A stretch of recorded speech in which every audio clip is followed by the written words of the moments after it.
Well, let's discuss this with the former US Ambassador to NATO, Ivo Daalder. Thank you for joining us on BBC News. How do you stand up to Russia now that hasn't been tried before?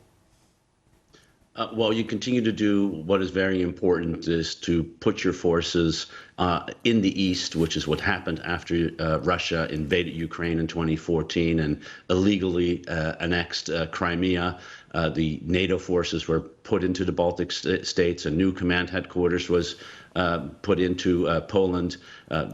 Air, naval, and ground forces were increased in order to send a very clear message that NATO, when it comes to NATO territory, will defend that territory against a direct military attack. But it needs to do more. It needs to do more in the cyber area, which clearly is one of the areas that Russia is using to disrupt and attack in many ways our economic and political foundations.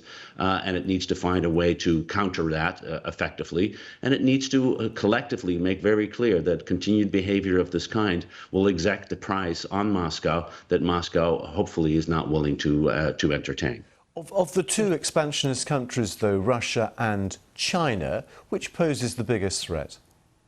So the most immediate military threat to NATO comes from Russia, just because it is geographically located where it is and has already demonstrated its willingness to use military force, both in Ukraine. It just recently had 100,000 troops on the Ukrainian border and into the Black Sea. It's used troops into Syria. It's sent mercenary forces into Libya and a whole variety of other places. So Russia is the most immediate threat.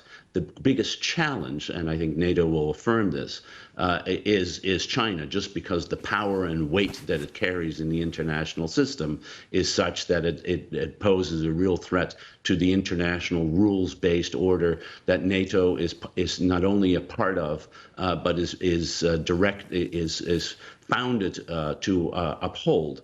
And so the systemic challenge on the economic side, on the political side, and indeed increasingly on the security and military side is going to come from China over time. And NATO, for the first time, is recognizing this and is starting to think, how can we counter that challenge by working together effectively in the future?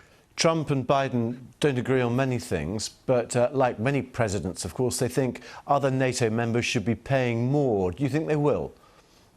Well, NATO members have, since the Russian invasion in 2014, continued to increase their spending on defense and security in the past 7 years. This predated Donald Trump, and I expect it to continue after Donald Trump. Germany still doesn't, does it? I mean, Germany hasn't reached that 2% of GDP.